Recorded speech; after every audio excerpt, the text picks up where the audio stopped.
धमकी देना क्या कहते हैं इसे इंग्लिश में? आइए सीखते हैं।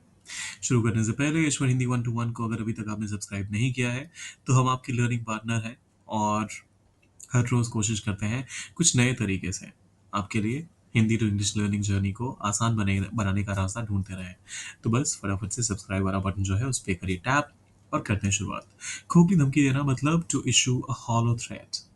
To issue a hollow threat.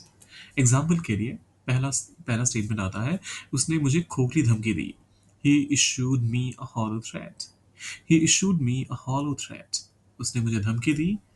he issued me a hollow he issued me a threat। खोखली धमकी थी, so he issued me a hollow threat। और क्योंकि मुझे दी, so he issued me। जिस किसी को भी कोई भी चीज इशू की जाती है तो वो issued वर्ब के ठीक बाद आ सकता है, so he issued me a hollow threat।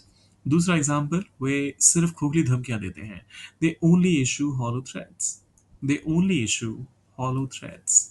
तीसरा एग्जाम्पल कहता है, यह खोखली धमकी किसी को नहीं डराएगी। This hollow threat won't scare anyone. Scare verb है जिसका मतलब होता है किसी को डराना।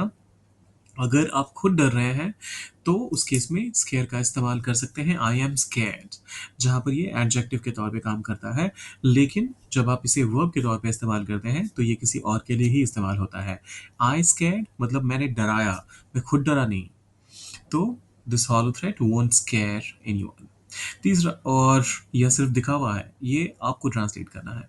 यहाँ पर हॉलो थ्रेड की बात नहीं हो रही है। दिखावा को इंग्लिश में क्या कहते हैं ये मैं कवर कर चुका हूँ। सोचिए, याद कीजिए, डालिए उसे कमेंट सेक्शन में। और जाने से पहले सब्सक्राइब, लाइक और शेयर कर दीजिएगा। मिलते हैं जल्दी।